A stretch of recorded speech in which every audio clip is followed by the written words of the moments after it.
అందరికీ నమస్కారం. ఈరోజు మనం ఉపాధ్యాయ అర్హత పరీక్ష టెట్ పేపర్ 2కు సంబంధించి తెలుగు విషయంలో వాక్యాల గురించి చర్చిద్దాం. అంటే అసలు వాక్యం అంటే ఏమిటి, వాక్యానికి ఉండవలసిన లక్షణాలు ఎలా ఉన్నాయి, ఆ తర్వాత వాక్యం భేదాలు అంటే వాక్యాల్లో ఎటువంటి రకాలు మనకి కనిపిస్తాయి, అట్లాగే అసలు వాక్యాలు మార్పిడి చేయమని అడుగుతూ ఉంటారు, ఒక వాక్యం ఇచ్చి ఇంకో వాక్యంలోకి మార్చమని అడుగుతూ ఉంటారు. ఇట్లాంటివన్నీ కూడా అంటే వాక్యాలని మార్చే విధానము, తర్వాత వాక్యాలకు సంబంధించినటువంటి పూర్తి వివరణలు మనం ఈ తరగతిలో చర్చిద్దాం. ముందుగా అసలు వాక్యం అంటే ఏమిటి అని చూసినప్పుడు, వాక్యము అంటే వచ్ అనేటువంటి ధాతువు నుండి వాక్యము రావడం జరిగింది. వాక్యము అనే పదం ఎక్కడి నుంచి వచ్చింది? వచ్ అనేటువంటి ధాతువు నుంచి ఉద్భవించింది. అంటే వచ్ అంటే ఏంటి అంటే వచింపబడేది వాక్యం, వచింపబడేదాన్ని వాక్యము అంటాం. ఇక్కడ సంపూర్ణ అర్థమును ఇచ్చేటువంటి పదాల సముదాయాన్ని కూడా వాక్యం అంటూ ఉంటాం. సంపూర్ణమైనటువంటి అర్థమునిచ్చే పదాల సముదాయమే వాక్యము అని ప్రాచీన వ్యాకర్తలు నిర్వచించడం జరిగింది. సాధారణంగా వాక్యము అంటే మన తెలుగు వాక్యానికి సంబంధించి ముఖ్యంగా వాక్యం అనేది కర్త, కర్మ, క్రియలతో కూడి ఉంటుంది. తెలుగు వాక్యం ప్రధానంగా క్రియాంతం. అంటే ఇవి మీకు బేసికల్గా తెలవాల్సినటువంటి అంశాలన్నమాట. మనకు తెలుసు, ఇంగ్లీష్కి వెళ్ళినా మనకి సబ్జెక్టు, ఆబ్జెక్టు, వర్బు ఇట్లాంటివన్నీ రిపీటెడ్గా అంటే మ్యాక్సిమం వాక్యంలో ఉండేటువంటి ప్రధానంగా ఉండేటువంటి అంశాలు కర్త, కర్మ, క్రియ. అదే ఒక్కొక్క భాషలో ఒక్క విధంగా చెప్తా ఉంటాం అనమాట. సరే, తెలుగు వాక్యము ప్రధానంగా ఏంటి ఇక్కడ 3. ఇది చాలాసార్లు అంటే కాంపిటేటివ్ ఎగ్జామ్లో అడిగిరండి. ఇది చాలా చిన్న విషయమే అనిపిస్తుంది, కానీ తెలుగు వాక్యములో ఉన్నటువంటి భాగాలు ఏంటి, లేకపోతే తెలుగు వాక్యము ఎన్ని అంశాలతో నిర్మితమై ఉంటుంది, ఇట్లాంటి ప్రశ్నలు అడిగినటువంటి సందర్భాలు ఉన్నాయి. కాబట్టి తెలుగు వాక్యము 3 అంశాలతో నిర్మితమై ఉంటుంది: కర్త, కర్మ, క్రియ. ఇది గుర్తుపెట్టుకోవాలి. తెలుగు వాక్యాలు ప్రధానంగా క్రియాంతాలు. అంటే చూడండి, ఉదాహరణకి రాజు అన్నం తిన్నాడు అనుకోండి. రాజు అన్నం తిన్నాడు అంటే మనకి క్రియతో వాక్యము పూర్తి అవుతుంది. మనం క్రియల గురించి చెప్పుకున్నాం, భాషా భాగాలు గురించి మనము చర్చించినప్పుడు అందులో ఉండేటువంటి పలు అంశాలను మనము చాలా డీటెయిల్డ్గా వివరించుకున్నాం. అయితే ఇక్కడ క్రియాంతము అన్నప్పుడు తిన్నాడు అనేది క్రియ కదా. అట్లా అంటే రాణి సినిమా చూసింది అంటే చూసింది అనేది క్రియ. అంటే సాధారణంగా తెలుగు వాక్యము ఎట్లా సాధారణంగా కావచ్చు, ప్రధానంగా అనుకోండి, ముఖ్యంగా ఎక్కువగా తెలుగులో వాక్యము క్రియాంతంగా మనకి కనిపిస్తూ ఉంటుంది. అట్లాగే తెలుగులో కొన్ని అంశాలు మన వాక్యం మీద చూసినప్పుడు, వాక్య నిర్మాణంపై వచ్చిన మొట్టమొదటి గ్రంథం తెలుగు వాక్యానికి సంబంధించి వచ్చిన మొట్టమొదటి గ్రంథం చేకూరి రామారావు గారు రచించిండ్రు. అది దాని పేరేంది అంటే తెలుగు వాక్యం. తెలుగు వాక్య నిర్మాణంపై వచ్చిన మొట్టమొదటి గ్రంథం తెలుగు వాక్యం చేకూరి రామారావు రచించారు. ఇక ప్రౌఢ వ్యాకరణకర్త అయినటువంటి బహుజనపల్లి సీతారామాచార్యులు 1885లో మొట్టమొదటిసారిగా వాక్య పరిచ్ఛేదం పేరుతో ఒక పరిచ్ఛేదాన్ని రాయటం జరిగింది. ప్రౌఢ వ్యాకరణం రాసింది బహుజనపల్లి సీతారామాచార్యులు. అట్లాగే మన చిన్నయ్య అంటే పరవస్తు చిన్నయ్య సూరి రాసింది బాల వ్యాకరణం. ఇది ప్రౌఢ వ్యాకరణం. ఈ ప్రౌఢ వ్యాకరణంలో వాక్య పరిచ్ఛేదం పేరుతో ఒక పరిచ్ఛేదాన్ని రాయడం జరిగింది. ఎవరు అంటే బహుజనపల్లి సీతారామాచార్యులు గారు. ఆ తర్వాత ఇంకా మామూలుగా దీనికి సంబంధించి నిర్వచనాలను కనుక మనం చూస్తే, ముఖ్యంగా ప్రౌఢ వ్యాకరణానికి సంబంధించిన నిర్వచనాన్ని చూసినప్పుడు, విషయబోధకంబు వాక్యం, విషయబోధకంబు వాక్యం అన్నది బహుజనపల్లి వారి నిర్వచనం.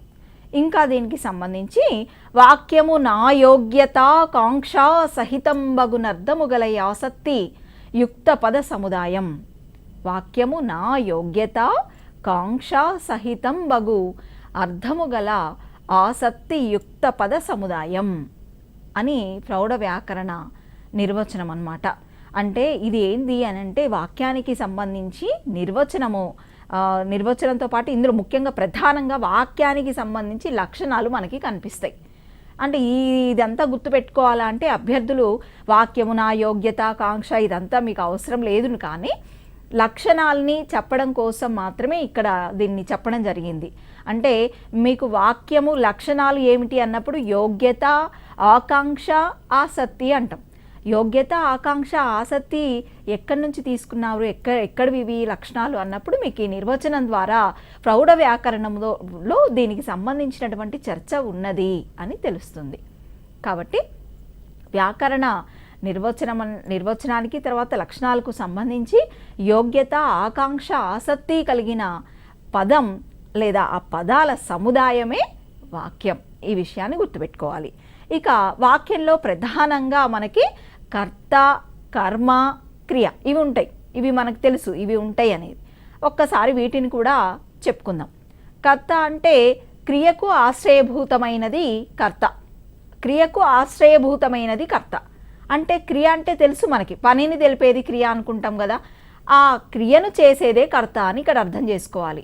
క్రియను చేసేది కర్త. రాముడు అన్నం తిన్నాడు. రాముడు అన్నం తిన్నాడు. క్రియ ఏంది? తిన్నాడు. తిన్నాడు అనేది ఎవరు చేస్తున్నారు? ఇక్కడ కర్త చేస్తుంది కదా. అంటే క్రియకు ఆశ్రయమైనది ఎవరు? ఇక్కడ కర్త. అందుకని క్రియకు ఆశ్రయమైనది కర్త. ఆ తర్వాత క్రియా ఫలితాన్ని అనుభవించేది కర్మ. క్రియా ఫలితాన్ని అనుభవించేది లేదా క్రియకు ఆశ్రయభూతమైనటువంటిది క్రియా ఫలితానికి ఆశ్రయభూతమైనటువంటిది కర్మ. క్రియా ఫలితానికి అక్కడ క్రియకు గుర్తుపెట్టుకోండి. కర్త అంటే క్రియకు ఆశ్రయభూతమైనది, క్రియను చేసేది కర్త. కర్మ అన్నప్పుడు క్రియా ఫలితమును అనుభవించేది. క్రియా ఫలితాన్ని ఇప్పుడు ఉదాహరణకి ఎప్పుడు చెప్పే ఉదాహరణ అయినా రాముడు రావణుని వధించాడు లేదా సంహరించాడు అనుకుందాం. రాముడు రావణుని సంహరించాడు అన్నప్పుడు సంహరణ అంటే క్రియకు ఆశ్రయభూతమైంది ఏంటి? ఇక్కడ కర్త ఎవరు? రాముడు. రాముడు అనేది గ్రహించాలి. క్రియకు ఆశ్రయమైనటువంటిది ఇక్కడ రాముడు కాబట్టి అక్కడ రాముడు అనే విషయం కర్తగా కనిపిస్తుంది. ఆ తర్వాత కర్మ కావాలి మనకి. ఏమిటి కర్మ అని చూసినప్పుడు క్రియా ఫలితాన్ని అనుభవించేది కర్మ అనుకున్నాం. క్రియా ఫలితం ఏంది? అక్కడ క్రియా ఫలితం ఏంటి? సంహరణ, చంపడం జరిగింది. అంటే దాన్ని ఎవరు అనుభవిస్తున్నారు? రావణుడు చంపబడ్డాడు అంటే రావణుడికి సంబంధించింది అది. రావణుడు అనుభవించడం జరిగింది కాబట్టి అంటే ఇక్కడ క్రియా ఫలితాన్ని అనుభవించేది కర్మ. ఆ విషయం గ్రహిస్తే చాలు. అంటే కర్మ అనేది ఆ పార్ట్ ఏది అనేది మనం ఐడెంటిఫై చేయగలగాలి. క్రియ అంటే పనిని తెలిపేది. పనులను చాలా సులభంగా మనం గుర్తుపట్టగలుగుతాం మ్యాక్సిమం.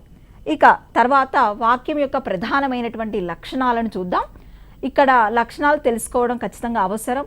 ఇంకొకటి ఏంది అని అంటే పేపర్ 2 వాళ్ళకి మనం ఇంటర్ స్టాండర్డ్ అని కూడా మనకి ఇవ్వడం జరిగింది గైడ్లైన్స్లో. కాబట్టి మనము 10వ తరగతి వరకు ఉన్నటువంటి వాక్యాలను నేర్చుకుంటూనే కొంత వాక్యము గురించి అదనపు సమాచారాన్ని కొంత తెలుసుకునే ప్రయత్నం చేసినప్పుడు మనం పరిపూర్ణమైనటువంటి విశ్వాసంతో పరీక్షకి వెళ్ళొచ్చు. ఇక్కడ వాక్యం యొక్క ప్రధానమైన లక్షణాల గురించి చూద్దాం. యోగ్యత, మొట్టమొదటి లక్షణము యోగ్యత. పదాల అర్థాలకు యోగ్యత అంటే ఒక వాక్యం ఏంటి? పదాలతో నిర్మితమైందే కదా వాక్యం. పదాల అర్థాలకు పరస్పర సంబంధాలలో ఎటువంటి ఇబ్బంది, బాధ లేకపోవడమే యోగ్యత. పదాల అర్థాలకు పరస్పర సంబంధాలలో ఎటువంటి ఇబ్బంది, బాధ లేకపోవడమే యోగ్యత. ఏంటి? పదాల అర్థాలకు పరస్పర సంబంధాలలో ఎటువంటి ఇబ్బంది, బాధ లేకపోవటం ఏంటి అనిపిస్తుంది కదా. ఉదాహరణతో మనం దీన్ని అర్థం చేసుకుందాం. ఎలుక పాఠం వింటోంది. ఎలుక పాఠం వింటోంది. ఇది ఒక వాక్యం, అవునా? ఇందులో పదాలు ఉన్నాయి. ఎలుక ఒక పదం, పాఠం ఒక పదం, వింటోంది అని ఒక పదం. ఇట్లా పదాలతో వాక్యం నిర్మితమైనప్పుడు మరి నిర్మితమవుతుంది. ఇది బాగానే ఉంది, మరి వాక్యమే కదా ఇది, మరి ఇది వాక్యం కాదంటున్నారు అంటే వాక్యం యొక్క లక్షణాలు చెప్పేటప్పుడు యోగ్యత ఉండాలి అంటున్నారు అన్నప్పుడు పదాల అర్థానికి పరస్పర సంబంధంలో మనకి ఇబ్బంది కలగకూడదు అనమాట. అంటే ఒక వాక్యాన్ని మనం చదువుతూ ఉన్నప్పుడు ఆ వాక్యంలో ఉన్న పదాల మధ్య ఏదో ఇబ్బంది కలుగుతుంది, అవి ఉచ్చరిస్తున్నప్పుడు, వాటిని వింటున్నప్పుడు, వాటిని అర్థం చేసుకుంటున్నప్పుడు అని అనిపిస్తుంది చూడండి. అప్పుడు యోగ్యత లోపించినట్టు, ఆ వాక్యానికి యోగ్యత లేనట్టు. ఎలుక పాఠం వింటదా? వినదు. కాబట్టి ఇక్కడ పరస్పర సంబంధంలో ఎలుకకి, పాఠానికి, వింటోందికి ఇక్కడ పదాల మధ్య పరస్పర సంబంధంలో ఖచ్చితంగా ఇబ్బంది కలుగుతోంది.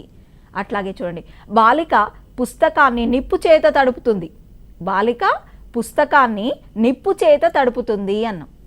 పుస్తకాన్ని నిప్పు చేత తడపడం సాధ్యమవుతుందా? నీటితో తడపడం సాధ్యమవుతుంది, పుస్తకాన్ని నిప్పుతో తడపడం సాధ్యం కాదు కదా. అంటే ఇక్కడ ఏంది, ఖచ్చితంగా వాక్యంలో ఉన్నటువంటి పదాల మధ్యన అర్థంలో ఆ సంబంధాలలో ఖచ్చితంగా బాధ, ఏదో ఇబ్బంది కలుగుతూ ఉందనేది గ్రహించాలి.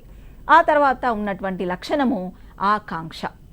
ఆకాంక్ష అంటే పేరులోనే ఉందండి, కాంక్ష అని గుర్తుపట్టొచ్చు. ఒక కోరిక, ఒక పదాన్ని కానీ వాక్యాన్ని కానీ ప్రారంభించగానే, ఒక పదాన్ని కానీ వాక్యాన్ని కానీ ప్రారంభించగానే ఇంకా ఆ విషయాలు ఏమిటో తెలుసుకోవాలి అనేటువంటి ఒక కోరిక కలగడమే ఆకాంక్ష.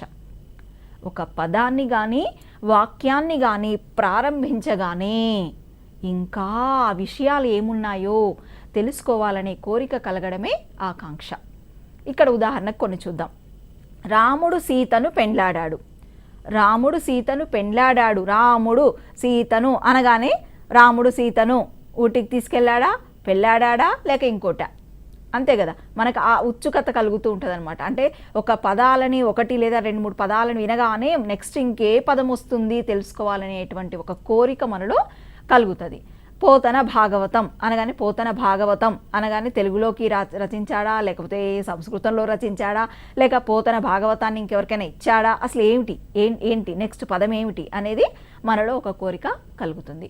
పోతన భాగవతం రచించాడు ఇక్కడ అట్లాగనమాట. అంటే పదాలని కానీ వాక్యాన్ని ముఖ్యంగా ప్రారంభించగానే ఇంకా ఏ విషయాలు దాని తర్వాత అందులో ఉన్నాయి అని తెలుసుకునేటువంటి కోరిక అనేది మనం ఆకాంక్షగా గ్రహించాలి. ఆ తర్వాత ఆసక్తి అంటే వాక్యంలో ఉన్నటువంటి ఇంకో లక్షణం, వాక్యానికి ఉన్నటువంటిది ఆసక్తి. వ్యవధానం లేకుండా పదాలు వెంటనే ఉచ్చరించబడడాన్ని ఆసక్తి అంటాం. వ్యవధానం అంటే గ్యాప్ అండి. గ్యాప్ లేకుండా పదాలు వెంటనే చెప్పగలగాలి. అట్లా చెప్పినప్పుడు ఆ వాక్యము సంపూర్ణ మంచి వాక్యము అని చెప్పొచ్చు. వాక్యానికి సంబంధించిన లక్షణాలు కలిగి ఉంది అని గ్రహించగలుగుతాం. ఈరోజు కమల అని చెప్పి రేపు వచ్చింది అని చాలాసేపటికి చెప్పినాం అనుకోండి, అందులో ఆసక్తి లేనట్టు. రేపు వచ్చింది అనేది అసలు జరుగుతుందా? జరగదు. అందుకని ఇక్కడ ఇది వాక్యంగా మనకి అనిపించదు. ఈరోజు కమల సినిమాకు వెళ్ళింది, ఈరోజు కమల టీవీ చూస్తుంది, లేకపోతే ఈరోజు కమల అంటూ ఇంకా ఏదైనా ఒక దానికి సరిపోయేటువంటి పదాలను కనుక మనం కూర్చగలిగినప్పుడు అది వాక్యానికి ఉండేటువంటి లక్షణాలను కలిగి ఉన్నట్టు. అంతేగాని ఇట్లా ఇన్కంప్లీట్గా లేకపోతే గ్యాప్ ఇస్తూ ఈరోజు కమల అని చెప్పేసి గ్యాప్ ఇచ్చామనుకోండి, అప్పుడు ఆసక్తి అనేటువంటి లక్షణము మిస్ అయినట్టు. ఇవి వాక్యానికి ఉండేటువంటి ప్రధానమైనటువంటి లక్షణాలు: యోగ్యత, ఆకాంక్ష, ఆసక్తి. ఈ 3 ఉన్నప్పుడు అది మంచి వాక్యము, ఒక వాక్యంగా మనం చెప్పుకోవడం జరుగుతుంది. ఆ తర్వాత వాక్యంలో భేదాలు అంటాం, రకాలు అంటాం. అసలు ఏమేమున్నాయి, అసలు ఎన్ని రకాలుగా వాక్యాలు మనకి కనిపిస్తున్నాయి అనేది చూద్దాం. ఇక వాక్యాలు భేదాల విషయానికి వచ్చినప్పుడు మనము సమాపక క్రియలు, అసమాపక క్రియలు చెప్పుకున్నాం. భాషా భాగాల దాంట్లో క్రియ గురించి చర్చించేటప్పుడు మనం క్రియల గురించి చెప్పుకున్నాం. ఈ సమాపక క్రియ, అసమాపక క్రియ, వీటి ఆధారంగా వాక్యాలు ఎన్ని రకాలో మనం చూద్దాం. సమాపక క్రియ గల వాక్యము సంపూర్ణ వాక్యం. అసమాపక క్రియ ఉంటే అది అసంపూర్ణ వాక్యం. ఇది మనకు గతంలో తెలుసుకున్న విషయం. సమాపక క్రియ అంటే ఏమనుకున్నాము? ఏ క్రియ వలన అయితే ఒక వాక్యము పూర్తి అవుతుందో అది సమాపక క్రియ. ఏ క్రియ వలన అయితే ఒక వాక్యము పూర్తి కాదో అది అసమాపక క్రియ. అవునా? ఇది మనకు తెలిసిన విషయం ఇది. ఇక్కడ అట్లాగే వాక్యానికి ఒక అర్థాన్ని, సంపూర్ణ అర్థాన్ని ఇచ్చేది సమాపక క్రియ, వాక్యానికి అసంపూర్ణమైన అర్థాన్ని ఇచ్చేది అసమాపక క్రియ. ఇట్లా కూడా, లేదా వాక్యాన్ని పూర్తి చేసేది సమాపక క్రియ, వాక్యాన్ని పూర్తి చేయనిది అసమాపక క్రియ. ఈ విధమైనటువంటి విషయాలు మనం గత క్లాసులో చెప్పుకున్నాం. దీన్ని బట్టి అంటే సమాపక క్రియలు, అసమాపక క్రియలను దృష్టిలో ఉంచుకొని వాక్యమును కొన్ని విధాలుగా విభజించడం జరిగింది. ముఖ్యంగా 3 రకాలు: సామాన్య వాక్యము, సంశ్లిష్ట వాక్యము, సంయుక్త వాక్యం. దేన్ని ఆధారంగా చేసుకొని? సమాపక, అసమాపక క్రియలను దృష్టిలో ఉంచుకొని వాక్యమును 3 విధాలుగా విభజించడం జరిగింది. సామాన్య, సంశ్లిష్ట, సంయుక్త. ఇవి ఖచ్చితంగా గుర్తుపెట్టుకోవాలి. ఈ వాక్యాల గురించి మనకి తెలియాలి. ఎందుకు అంటే 6 నుంచి 10 వరకు మనకు రకరకాల వాక్యాలు అంటే సామాన్య ఇచ్చి సంశ్లిష్టలోకో, సంశ్లిష్ట ఇచ్చి సంయుక్త వాక్యంలోకో మార్చమనేటువంటి ఇట్లాంటి సందర్భాలు, 2 సామాన్య వాక్యాలు ఇచ్చి సంయుక్తలోకి మార్చమనడం, లేకపోతే కొన్ని అంటే ఒక రకం ఇచ్చి ఇంకో రకంలోకి మార్చమనడం ప్రధానంగా మనము 6 నుండి కూడా 10 తరగతుల వరకు కూడా చూస్తూ ఉన్నాం. మనకి రేపు పరీక్షల్లో కూడా వచ్చే అవకాశం తప్పనిసరిగా ఉంది. వాక్యం నుంచి ఖచ్చితంగా ఒక బిట్ మనం ఆశించవచ్చు. కాబట్టి చూద్దాం, ఒక్కొక్కటిగా వాక్యాలను మనం చర్చిద్దాం. సామాన్య వాక్యం. ఒక సమాపక క్రియ మాత్రమే ఉన్నది సామాన్య వాక్యం. ఒక్క సమాపక క్రియ ఉంటుంది. సమాపక క్రియ మనకు తెలుసు. ఉదాహరణకు చూద్దాం. ఇక్కడ రాణి సినిమాకు వెళుతుంది. రాణి ఎక్కడికి వెళ్తుంది? సినిమాకు వెళ్తుంది. వాక్యం ఇది పూర్తిగా ఉంది, అంటే సంపూర్ణమైన అర్థాన్ని మనకి ఇస్తుంది. శకుంతల దుష్యంతుని చూసింది. శకుంతల దుష్యంతుని చూచెను అన్నాం. ఇక్కడ శకుంతల దుష్యంతుని చూచెను, ఇది సంపూర్ణమైనటువంటి అర్థాన్ని ఇస్తుంది. అంటే ఒకే సమాపక క్రియ ఉంది చూడండి, వెళుతుంది, చూచెను కదా. కాబట్టి ఒకే సమాపక క్రియ ఉన్నప్పుడు దానిని ఏమంటున్నాం? సామాన్య వాక్యము అంటున్నాం. అయితే ఈ సామాన్య వాక్యం కూడా మనకి 2 రకాలుగా కనిపిస్తుంది. అది ఇక్కడ కొంచెం తెలుసుకోండి. క్రియాసహిత వాక్యం, క్రియారహిత వాక్యం. అంటే ఎప్పుడు అదే రూపంలో ఉండాలా వాక్యం? ఇంకా కొన్ని కొత్త వాక్యాలను కూడా మనం చూస్తూ ఉంటాం కదా, మరి అది సామాన్య వాక్యం కాదా అని సందేహం వస్తూ ఉంటుంది. కాబట్టి ఇంకా కొన్ని రకాల వాక్యాలు కూడా సామాన్య వాక్యంలో భాగంగా మనం చూద్దాం. సరే, ఇది ప్రధానంగా ఎన్ని అనుకున్నాం? 2 రకాలుగా కనిపిస్తుంది. ఒకటి క్రియాసహిత వాక్యం, ఇంకొకటి క్రియారహిత వాక్యం. చూద్దాం. క్రియాసహిత వాక్యం. వాక్యంలో క్రియ ఉంటే అది క్రియాసహిత వాక్యం. మనకి తెలుసు క్రియ ఏది, క్రియ కానిదేది అనేది. వాక్యంలో క్రియ ఉన్నప్పుడు అది క్రియాసహిత వాక్యం, అంటే క్రియను కోరే వాక్యం అది. చందన అన్నం తిన్నది, నందన వచ్చింది. చందన అన్నం తిన్నది, తిన్నది అనేది క్రియ కదా. నందన వచ్చింది, ఇక్కడ కూడా వాక్యం చూడండి, పై వాక్యంలో కర్త, కర్మ, క్రియ ఉన్నాయి, కింద వాక్యంలో నందన వచ్చింది అన్నాం. అవునా? కాబట్టి వాక్యాలు కొన్ని అంటే సామాన్య వాక్యమే ఇది కూడా. ఇలా కనిపించినప్పుడు ఇది సామాన్య వాక్యం కాదేమో అనేటువంటి సందేహం అభ్యర్థులకి రావద్దు. ఒక సమాపక క్రియ ఉందా చూసుకోండి, అది సామాన్య వాక్యం. కాబట్టి ఇందులో మళ్ళీ క్రియాసహిత వాక్యం, క్రియారహిత వాక్యం అనుకున్నాం కదా. క్రియాసహిత వాక్యంలో నందన వచ్చింది అనేది, చందన అన్నం తిన్నది అనే దాన్ని బట్టి గుర్తుపట్టండి. అంటే ఆ టైప్లో. క్రియారహిత వాక్యానికి చూద్దాం. క్రియ లేని వాక్యం, రహిత అన్నాం కదా, క్రియ లేనట్టు అనమాట. క్రియారహిత వాక్యాన్ని ఎట్లా? క్రియ లేకపోతే క్రియారహిత వాక్యం అని గుర్తుపట్టాలి. సరే, తెలుగు భాషకు ఉన్నటువంటి ప్రత్యేకమైన వాక్యం ఈ క్రియారహిత వాక్యం. తెలుగు భాషలో బాగా ఎక్కువగా అంటే మనకే ప్రత్యేకమైనటువంటి వాక్యాలు అనమాట ఇవి, క్రియారహిత వాక్యాలు. క్రియారహిత వాక్యానికి ఇంకో పేరు ఏంటి అంటే నామాఖ్యానం. నామాఖ్యానం అన్నా అడుగుతారు. క్రియారహిత వాక్యానికి ఇంకో పేరు అడగొచ్చు. మనకి గ్రామర్లో వాక్యాలు అని స్పష్టంగా ఇచ్చినప్పుడు దానికి సంబంధించినటువంటి వివరణ అంతా మనం తెలుసుకోవాల్సిన అవసరం ఉంది. ఇంకొకటి మ్యాక్సిమం ఇది అసిస్టెంట్స్కి సంబంధించినటువంటి పరీక్ష, టెట్ పేపర్ 2 కాబట్టి కొంత మనం ఎక్కువే నేర్చుకోవాల్సిన అవసరం ఉంది. క్రియారహిత వాక్యంలో ఒకే అర్థాన్ని బోధించే 2 మాటలు ఉంటాయి. క్రియారహిత వాక్యంలో ఒకే అర్థాన్ని బోధించే 2 మాటలు ఉంటాయి.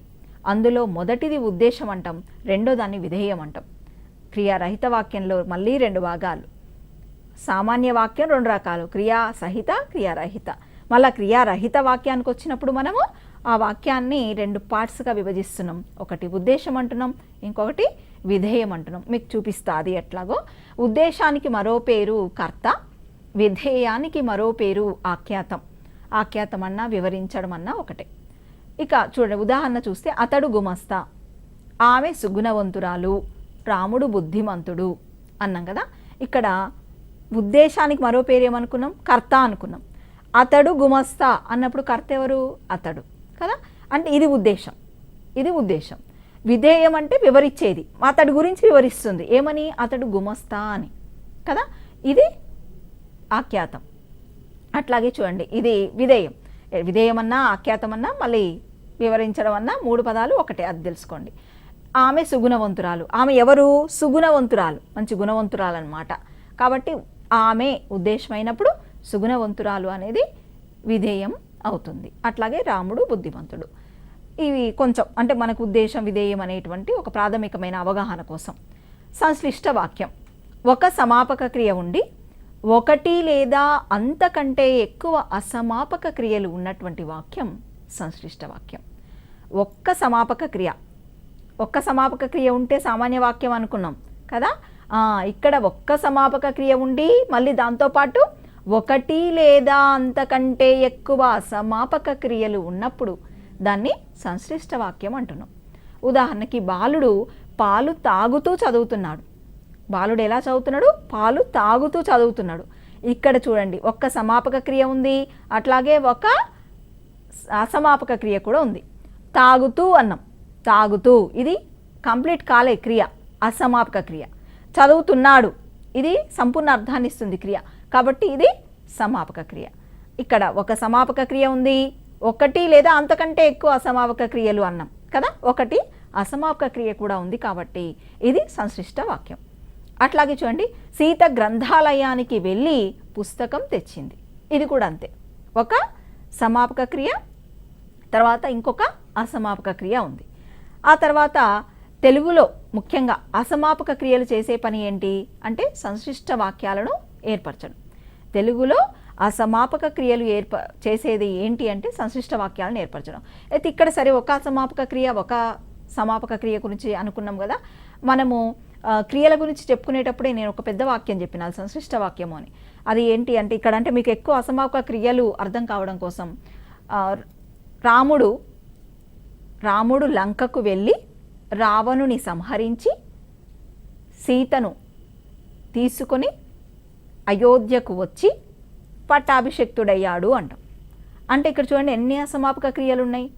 రాముడు లంకకు వెళ్ళి అన్నాం, రావణుని సంహరించి అన్నాం, సీతను చేపట్టి అన్నాం, చేపట్టి తీసుకొని అని, తర్వాత మళ్ళీ ఇక్కడికి అయోధ్యకు వచ్చి అన్నాం, వచ్చి తర్వాత పట్టాభిషిక్తుడయ్యిండు అన్నాం, పట్టాభిషిక్తుడయ్యాడు అనేది సమాపక క్రియ. ఇవన్నీ అసమాపక క్రియలు.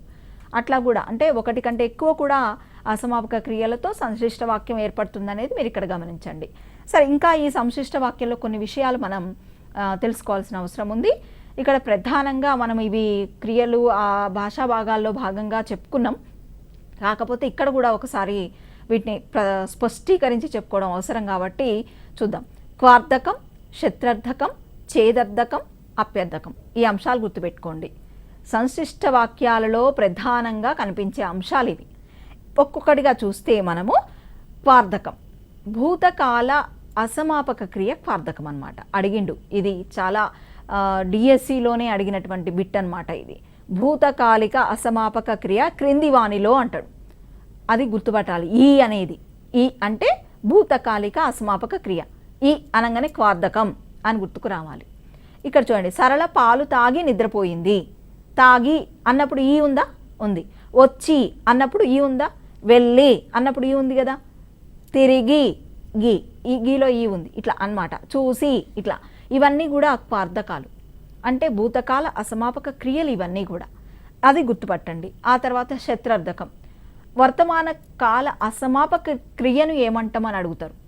శత్రర్థకం అని గుర్తుపెట్టుకోవాలి. ఇక్కడ ప్రత్యయాలు అడగొచ్చు. శత్రర్థక ప్రత్యయాలు క్రింది వాణిలో చు, చున్, తు, ఇవి గుర్తుపెట్టుకోండి. వేరే ఇవి ఇచ్చేసి ఇవి ఇస్తాడు. ఇచ్చినప్పుడు ఇవి పర్టికులర్గా శత్రర్థకానికి సంబంధించినటువంటి అసమాపక క్రియలు అనే విషయం, అంటే క్రియతో పాటు ఇవి మనకు కనిపిస్తూ ఉంటాయి, ఆ పదంలో క్రియతో ఉంటాయి అన్నమాట. వచ్చుచున్నాడు అన్నప్పుడు చున్నుంది కదా, వచ్చుచున్నాడు. వస్తున్నాడు తూ ఉంది కదా, అట్లా అన్నమాట. చు, చున్, తూ ఇవి ఉన్నప్పుడు శత్రర్థకం, అంటే వర్తమాన కాల అసమాపక క్రియను శత్రర్థకం అంటారు అనేది గ్రహించాలి. ఛేదర్థకం, భవిష్యత్ కాల అసమాపక క్రియ. ఇది భవిష్యత్తు కాల అసమాపక క్రియను ఛేదర్థకం అంటారు. ఇక్కడ ప్రత్యయాలు తే, ఇతే, తే, ఇతే, ఇది కూడా మనం చెప్పుకున్నాం గతంలోనే. బాగా చదివితే ఉద్యోగం వస్తుంది. చదివితే అన్నప్పుడు తే ఉంది, చదివితే ఇతే ఉంది, తే ఉంది, అట్లా. అంటే తే, ఇతే ప్రత్యయాలు చేరడం వల్ల ఏమి వస్తాయి? భవిష్యత్ కాల అసమాపక క్రియలు. చేదర్థకం అంటే ఈ క్రియలు చేరడం వల్ల మనకి వాక్యాలు ఏర్పడతాయి, అసమాపక క్రియలతో కూడిన వాక్యాలు అవి. సరే, నెక్స్ట్ చేదర్థక క్రియ ఒక హేతువుగా ఉంటుంది. అదే మనం హేతువు అంటే బాగా చదివితే అన్నాం కదా, బాగా చదివితే ఉద్యోగం వస్తుంది అంటే చదవడం అనేది ఇక్కడ హేతువు. మనం ఉద్యోగం తెచ్చుకోవడానికి అదొక కారణంగా, అదొక హేతువుగా ఉంది కాబట్టి అట్లా అనమాట. వానలు కురిస్తే పంటలు పండుతాయి.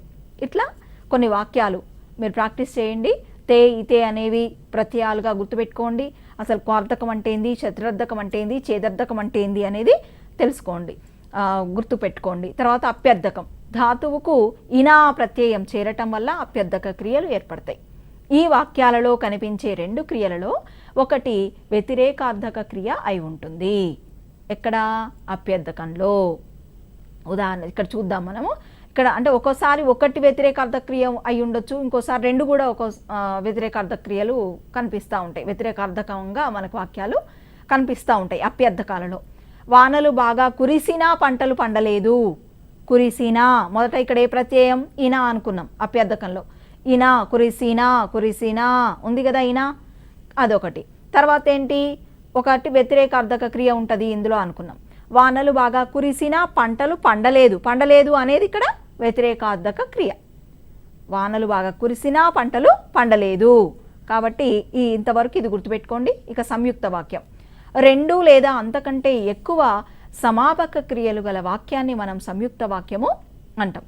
రెండు లేదా అంతకంటే ఎక్కువ సమాపక క్రియలు ఉంటే దాన్ని ఏమంటున్నాం? సంయుక్త వాక్యం అంటారు.